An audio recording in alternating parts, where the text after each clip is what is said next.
xafladda qalinjabinta dufcadda 14aad ee ka baxda jaamacadda Camuud ee magaalada Boorama oo tiradoodu dhan 865 arday ayaa munaasabad ballaaran oo qalinjabin loogu sameeyay hoolka weyn ee jaamacadda Camuud.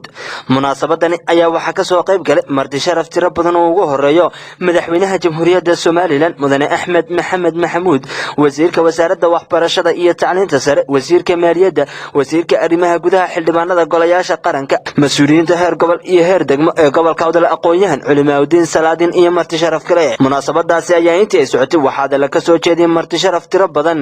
Haddaba madaxweynaha Jamhuuriyadda Soomaaliland oo goobtaasi ka hadlay ayaa waxa hadaladiisii ka mid ahaa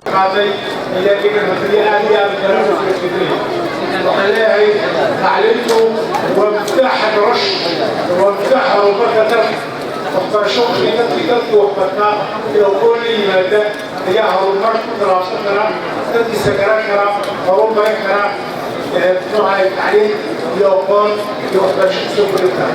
marka waxbarashada aan ku wada dadaalo annagu xaggayga ku dadaalaynaa waxaan ku qaban karaynaa waan ku qabanaynaa waan ku dadaalaynaa gacan baan ku geysanaynaa insha allahu tacaala.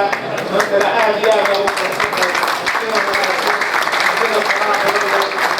الجلسة يجي على الكودي يستاف كودي يواد كودي يمكن يشتغلوا خلاه عملية عادي ولا يبغى يدخل في الكودي وعبد الرحمن علي سيد عبد الرحمن حدق التلفزيون كما ذا حبنا بولشة تيفي مقالة بورما.